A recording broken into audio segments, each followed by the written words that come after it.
Ravens are done.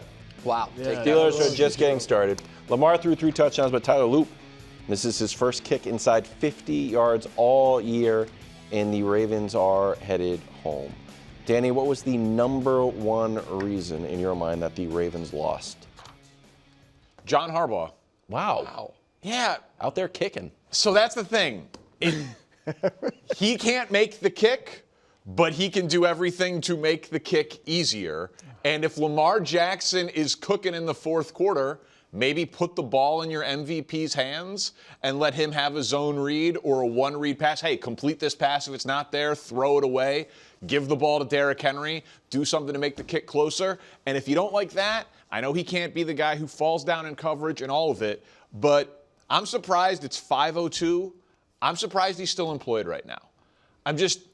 It's 18 years. And the overarching trend, and I think it was reflected in this game, he has a Super Bowl, no doubt. He has all those playoff appearances, only 3 losing seasons. He would have offers if he got fired. He would be a desirable coach. But sometimes it's just in the best interest of everyone to change. And one of the things that has been a defining characteristic of John Harbaugh since he's been in Baltimore is close losses. Like losses like yesterday. They have the most. Yep.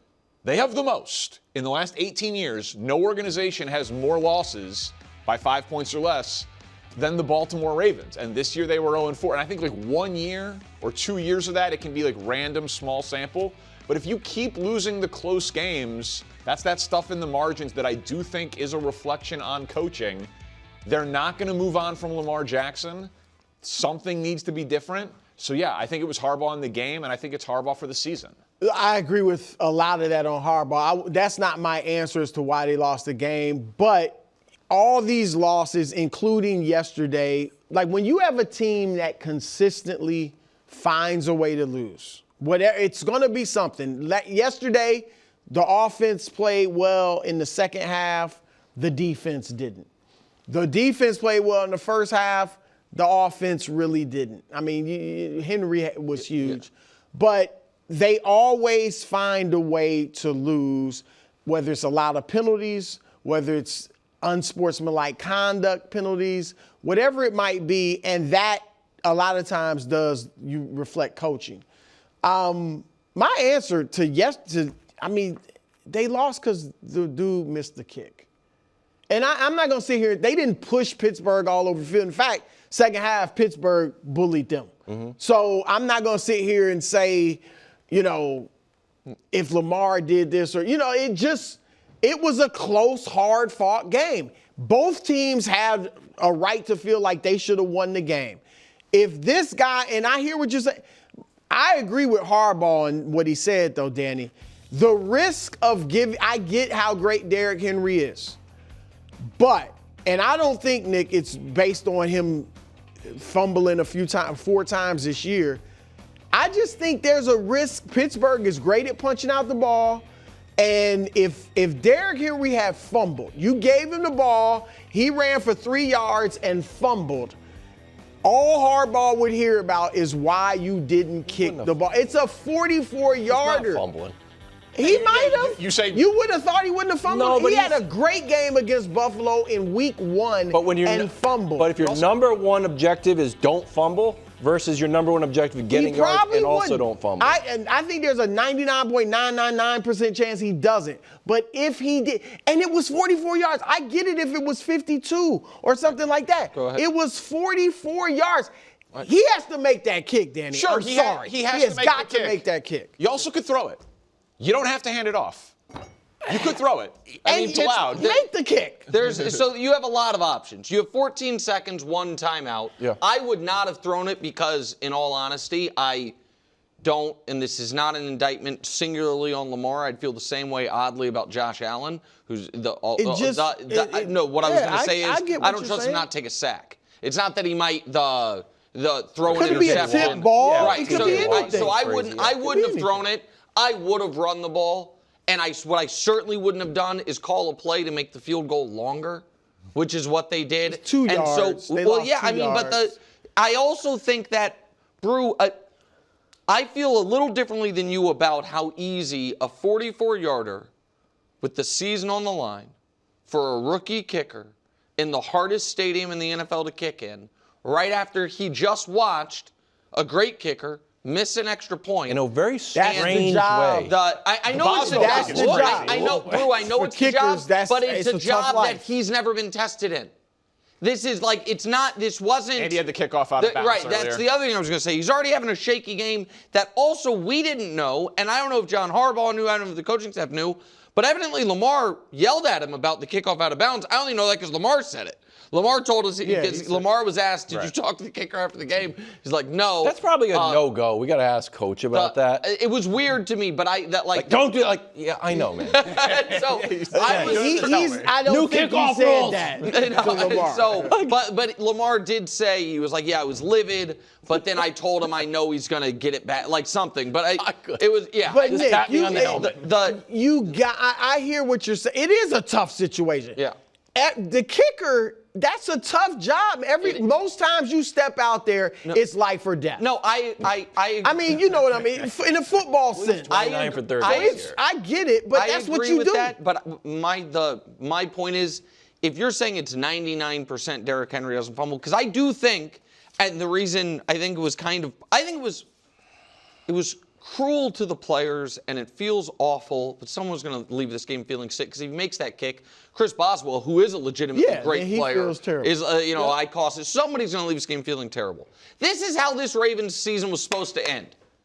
The season started with Derrick Henry fumbling in 3 straight games. It ends maybe because they don't give the ball to Derrick Henry because they're afraid he's going to fumble. The season starts with the defense unable to get a stop. It ends with the defense playing great for 10 weeks, whatever it was, until all of a sudden they can't get a stop. The season starts with Lamar playing great, them playing very, very poorly for a stretch. This game, he does absolutely nothing for the first 3 quarters, then plays maybe the best quarter of his NFL life at the end. This Ravens team is 8-9. And you know what their record should be? 8-9. They were not going at no point this season. No point can you point to consecutive games where it's like, man, they are putting it all together. So winning this game would have been consecutive games of them putting it all together. So like the Harbaugh piece, I agree with you in this regard. Because Lamar didn't play last week. You know what I'm saying? Oh, I didn't even think about that. You're right. You're totally right. I didn't think about that. I just meant the team as a whole played great. But you're right. I didn't think about that. I think, assuming you are bringing Lamar back, which I assume they will do, that you can't just run it back. No. And that's why, and so it is very risky. If you just run it back, why would it be different? Can I just play? Well, quickly, just real quick, to what Danny said, that's culture. I talk about the defensive culture. They need a culture change. Their culture right now, the last few years, is we underachieve and we beat ourselves and we find a way to lose. That's what it is. But if I was John Harbaugh, you're trying to fire me, like, why shouldn't we fire you? Like, because Kyle Hamilton got hurt in the game and our guy missed a 44. We were 8-8. And he was 29 for 29, under 50. I let him kick it, thinking he's going to be 30 for 30. He wasn't. He's 29 for 30. And our defensive star went down, so Aaron Rodgers started to pick us apart. The answer, KW, and I think... And if that didn't happen, we're in the playoffs. But here's the response. So you're John Harbaugh, and I'm trying to fire you, and you say that. You know what? You're right. So ask me again why I'm firing you. Why are you firing me? Because the AFC Championship game 2 years ago. Yeah. Because you know what? Because that was the moment, and we gave you a couple chances to come back from it, and so maybe this year's unfair, but that was the moment. And since then we have gotten each year progressively further from the goal, and each year progressively more excruciating losses. So now we got to move on. Yeah, he's underachieved in Lamar's prime, right? Like the team as a whole, in terms of winning in the playoffs, have underachieved with Lamar. And now you don't get a chance to in the playoffs. I think it's risky. You're playing with fire. You might end up hiring it's always a doofus. risky. They always run the doofus I risk. get that. By the way, at this point, he's probably coming back. If they haven't fired him by now. 18 years he's been the coach for longer than the Ravens have been. That's part of it. If I'm telling you guys right now, if he comes back, then there is a much bigger offseason story involving the Ravens we're going to be talking about for months. which is Lamar's future with the team. Yeah. If John Harbaugh comes. Rodgers almost threw for 300 yards while leading 2 fourth-quarter touchdowns drives. Steelers get themselves a date with the Texans in their pass rush. Danny, do you think they've got a shot at making a real run here? Absolutely not. This guy. They would be, there's 14 playoff teams. They would be my 13th, but ahead of just the Panthers. Yeah, sure. That's right. That's what you were going to say. Yeah, not behind the Panthers, right. But they have a low offensive ceiling. They have a defense that seems gettable. They have a quarterback who is not mobile, who doesn't want to get hit, whose path very likely could be to make a run. I count that as winning multiple playoff games, having to go through Houston's pass rush and then Denver's pass rush. How are their offenses? Not great. So how many points do you think you need to beat those teams? 24? Right. So you don't think that's on the board? No. Okay. I don't. In back-to-back weeks in the playoffs, a lot of things needed to break their way in a weird spot. Guys needed to fall down. Guys needed to miss kicks. They also needed to be stuffed on the 1-yard line. They also had things work against them. They got stuffed on the 1-yard line, cost them 7 points. That was a bad play. Oh yes, but I'm saying like that. That worked against them. They got stuffed on one of those 4th downs you love so very much early in the game in a spot Tomlin normally wouldn't do it. They missed an extra point. Their defense just had 2. What the hell just happened? Coverage busts. Right. That you know what I mean? So they had their defense has not been very good though. Like they have the highest paid defense in the NFL that has underachieved all year. So they will go into the game with Houston with the worst of the 2 defenses. And maybe the better offense. By a small margin. By a small margin. Do you think it's fair? This is what I wrote down. Because when we were doing predictions week, it was always like the riskiest option was to think that Mike Tomlin was going to break the 500 streak. Yeah. And yet again, we were all wrong. 19 seasons. Not Brew. Brew had him in the playoffs. I did too, actually. I did have him in the playoffs. I was like, this is it. We're wrong. Yeah. And if he was 6-0 in his last 6 playoff games, we'd be like, money in the bank. But if you're 0-6 in your last 6 playoff games, feels like that makes sense, though. What do you mean? We should take that into consideration. That's what I'm saying. So should we have the same confidence in him in the regular season? Should we have the same lack of confidence in the postseason? In fairness to him, he hasn't had very good teams. So just to get to the playoffs was an achievement. Most of those 6 games.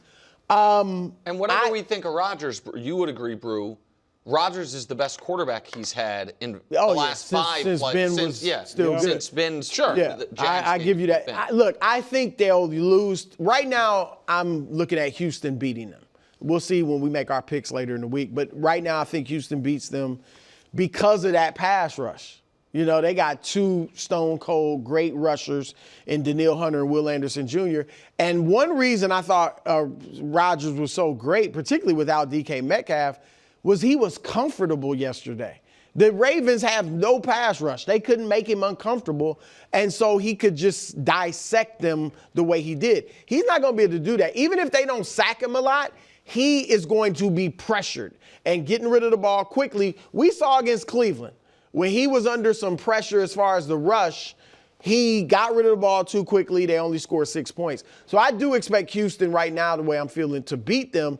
But if they do beat Houston, Danny, I'm just looking at the experience level of the quarterbacks in the AFC. And if I think Jacksonville has a good chance, spoiler alert, to beat Buffalo. And if that happens, then Josh Allen's gone, and Aaron Rodgers has way more experience than the rest of the field combined. But if we're going to pick the playoffs based on quarterback experience, I'm just saying, but he's playing smart. But hold on. But I don't want to pick the playoffs based on Super Bowl experience. I also don't want none of what's happened to matter. So here's why I don't know anybody on TV that's been more pessimistic or maybe harder, and some people have said very personal, I haven't tried to be, about Aaron Rodgers than me. But the way the last month has gone has to matter. The fact that Danny and Brew both made the point all last week. The Ravens defense, it was a packed stat. The Ravens defense is awesome, actually. Best in the league, say, over this stretch of period, this stretch of time. You talked about Philly. it. Philly was, but the Ravens defense was one of them. The Steelers just, without DK Metcalf, just scored 26 points. Easily could have been more as getting stuffed at the 1. It's not because there was a bunch of turnovers. There was 1 turnover. They got 3 points off that turnover. It wasn't some special teams miracle. Right. Rodgers is playing his best ball of the year. All of those things have to matter as far as the ceiling we put on this offense. And the defense with T.J. Watt coming back, Cam Hayward looked pretty good to me yesterday. And, oh, by the way, I don't know if you know, the game's on Monday. Mike Tomlin, LeVar Ball on Mondays at home, never lost, 12-0. And so this guy loves betting trends. It's 23-2 overall and 12-0 at home on Monday nights. It's not nothing. And so, yeah, I'm giving them a shot. Against a Texans team, 22-3, pardon me. Against a Texans team that has not looked good the last couple weeks. No, that part is true. And I've said it all week or all year. I'm going to say it all week. Every team in the playoff field has flaws. This isn't like a ringing endorsement of the Texans. I just think they've got a very low ceiling. All right. Head over to Chicago. Yeah, let's do it. Bears lose to the Lions again. No big. But with Philly also losing, they stay the number 2 seed. Bears were hibernating before waking up in the 4th, putting up 16 points and clawing their way back in the game. I thought we didn't do puns. This is just describing a bear. Oh, okay, thanks. Before Goff and Amon-Ra set up a field goal to win it. Concerned at all, Danny? No more so than I was before the game. Like they are what I thought they were, to paraphrase Denny Green. Like their offense is better than that. Ben Johnson apparently told Aaron Andrews it was our simplest game plan of the year. I thought it was a little weird to go into a game with like a vanilla game plan but play all of your starters. Yeah. Like kind of sends mixed like are you going for it or are you not? It seemed like he was trying to have a little bit of both there.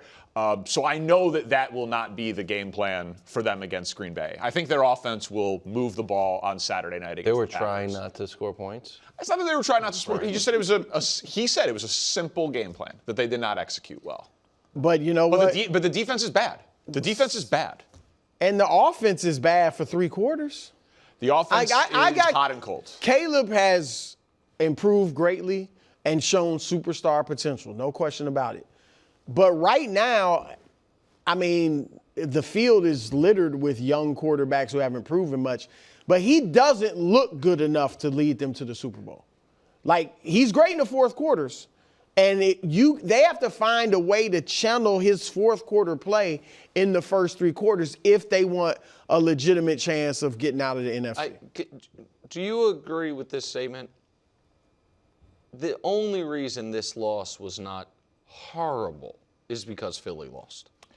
Like if they play their starters to secure the 2 seed, Philly rests their guys not caring about it. If you lose and Philly wins and now you fall to the 3 seed, which evidently you cared about by playing your starters or showing that, then it's a truly horrible loss because Philly ended up losing.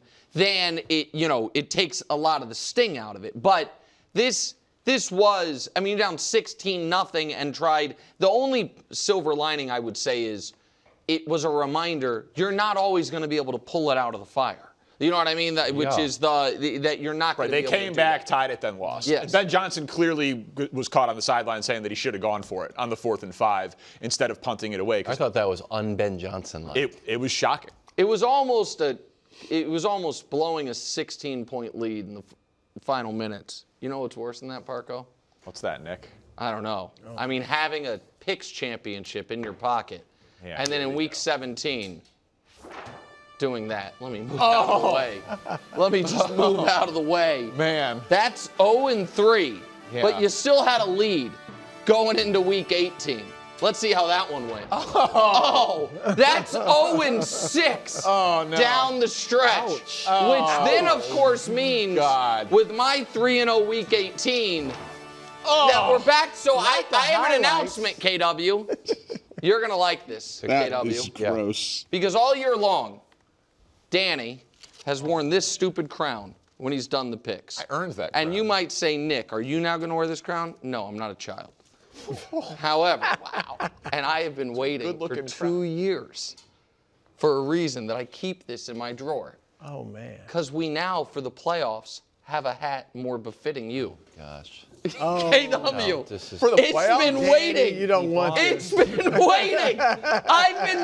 We've been trying to find a use for this. No, we haven't. Yes, we have. You bought that with your own money. Yes. I was like, what I about knew it would be useful. Let me go ahead Danny? and see. Danny, Let me just do see. not. you let him do it. There we go. There we go. Not recommend That's that. what happens. 0-6 down the stretch. I repped the regulation, guys. Okay. I had our backs. I choked. Live by the silly Yeah. hat, die by the silly That hat. would get you in the playoffs. Sorry my about friend. that, Danny. It'd get you in I the want playoffs. an image. Not great. I Coming want up an image. next. Talk about your all-time Saturday, back. say thought more I about had the a rough Seahawks weekend. or the 49ers. Yeah, That's it was next. rough, bro. But It first was things rough. first, overtime continues. Not a good look for him. No, he loves that hat. I love Yeah.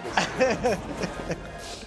Time now for He Said, We Said. You hear the best sound, then we give you the analysis. This morning, the Browns fired their head coach, Kevin Stefanski. This was Shedeur Sanders after their win in Week 18 on his first NFL head coach. Take a listen.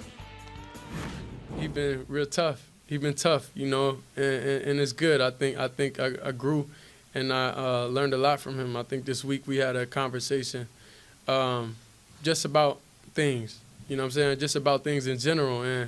And I feel like, you know, we grew to understand each other.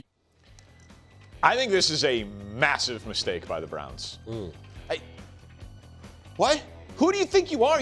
You're the Browns. If you're going to fire a coach who immediately is going to be the top candidate in New York and other places, who's a two-time coach of the year in 6 years with a couple of playoff appearances when he's had a handful of quarterbacks and a couple of GMs, like, Stefanski is not the problem in Cleveland. I'm shocked by the arrogance here of firing Kevin Stefanski. Well, I think the biggest problem with this organization is that, you know, you can't fault them at the time. They brought on Deshaun Watson, and it never panned out. And so that set them back. And now you're forced with two rookie QBs to develop. Like, Shedeur Sanders was supposed to be a redshirt year for him and then turned into a crash course on how to play quarterback. And then Stefanski was forced to develop him and figure out, how can I elevate this kid's game from a QB standpoint? And I thought over the last couple of weeks, we saw Shedeur get better, and we started their relationship seem not as contentious, and they just didn't pan out well. I like Kevin Stefanski, but I think some of the things that happened around him were bigger than him and out of his jurisdiction, but it ultimately falls on the head coach. It does, but to your point, he's two-time head coach of the year within 6 years, right? So he's in a division with two head coaches that arguably have a chance to go to the Hall of Fame. He's in a division with two quarterbacks that are arguably two of the best quarterbacks in the entire league. He found a way to beat Pittsburgh, which you know how big that is for Cleveland and how inconsistent they've been able to do that. So now you move on from them and you think, okay, we're going to go get better, but you see it every single year where the grass is greener, The turnover, and you go get somebody else and it's a disaster. And to your point, there's Deshaun Watson, but they also moved on from Baker Mayfield. The draft this year, they draft two different quarterbacks. So there's a lot of personnel moves too that he was, I'm sure, a part of, but he ultimately didn't have the final decision making of whether or not to make that move. Came from ownership and the GM. Great situation. Next up, here's Lamar Jackson immediately after a loss being asked about his future. Take a listen. We just lost a game, you know, a divisional game, you know, a game to put us in the playoffs. I'm not even thinking about that right now, to be honest with you. I'm still caught up in what just happened, you know? That's not my focus right now. So, I think the Ravens are going to be one of the biggest stories of the offseason because they were the biggest disappointment of the season. I mean, my assumption is the easiest move here for change is to move on from John Harbaugh because it's easier to move on from the coach than the two-time MVP quarterback who turns 29 in a couple of days. But either way, they were the preseason Super Bowl favorites, and they did not make the playoffs. They were the biggest disappointment in the NFL. So Lamar's not ready to talk about the future. You better get used to it because it's all we're going to talk about this offseason. Yeah, I didn't think it was fair to ask him that question in that moment. I imagine he was shell-shocked by the fact that they missed a 40-yard field goal. And if they had made that field goal, we're having a radically different conversation about Lamar and about Harbaugh's future. And you can move on from the head coach, but when you do that, especially a guy who's been there that long, there's so much change that goes into it, and the organizations that have consistency typically have efficiency. And this team could be back in the Super Bowl mix next season very easily, where you change the head coach, you change the coordinators, you change the philosophy, all those things. Now you don't know what it's going to turn out to be. Could it be better? Maybe. Could it be a lot worse? Probably. Yeah, I don't agree with the firing of John Harbaugh, but I understand Baltimore's frustration, especially when you're looking across the street at the Pittsburgh Steelers. And you think at one point this team was 1-5, and they can never right the ship. The defense went bad. Lamar, he was on injury. Derrick Henry was having ball control issues. And then you look across the street to the Pittsburgh Steelers. This team, Mike Tomlin was getting fire Mike Tomlin chance. They were booing Renegade. They stopped that, and they respond with 3 straight wins. And so if you're Baltimore, you're saying, man, we just need a coach to understand, we need to right the ship when the ship's on fire. And Harbaugh doesn't seem to have that knack to do so you can understand why they're upset. Willie, right the ship. They lost to Cleveland a week ago. Coach, we're AFC Championship. Get over it. Yeah. What are you talking about? They missed AFC North champs. You worried about Cleveland. Missed a 40-yard. Didn't get the sack. Missed a 40-yard field goal. We had a historic win against Baltimore. You're bringing up the Browns. Forget Willie's about not here it. to talk What are you talking about? He's the not here to Browns talk about old stuff. Your ship was taking on water, Willie. That thing was sinking, and we have a crown. You didn't even have a team to put a crown on. What are you talking about? He's not here to talk about. We're not here to talk about the Browns. Ancient history. Thank you. 8 days ago. You don't even have a head coach. You talk about the Browns. Fine. Kevin Stefanski's filling out a new contract. Please. Speaking of head coaches, Browns. Nick Sirianni had a bold strategy heading into Week 18. Did it backfire? Take a listen. I knew this was an outcome that these things could happen. Like I said to you guys, one thing I could guarantee was giving them rest. I couldn't guarantee anything else. And us being healthy and going into the playoffs healthy is a big deal for us. And, that's served us well in the past. And so, again, I know there'll be debate on that. But, again, I have to do what I think is best for the football team moving forward. And that's what I did. So this isn't the hottest television take, but I thought what the Eagles did was totally reasonable, and I thought what the Bears did was totally reasonable. The Bears controlled their path to the 2 seed. They win, they get it. The Eagles did not. They needed to win and have the Bears lose. So because they didn't totally control it, the Eagles, who are the Super Bowl champs, who have a belief of we can go anywhere and beat anyone, they're going to prioritize rest. The team that actually controlled their own path, they just had to win, said, no, we want the best possible seed. Yeah. Now, the Bears lost, and so they got lucky that the Eagles also lost with their backups. But I thought what Nick Sirianni did was totally reasonable given his team's situation.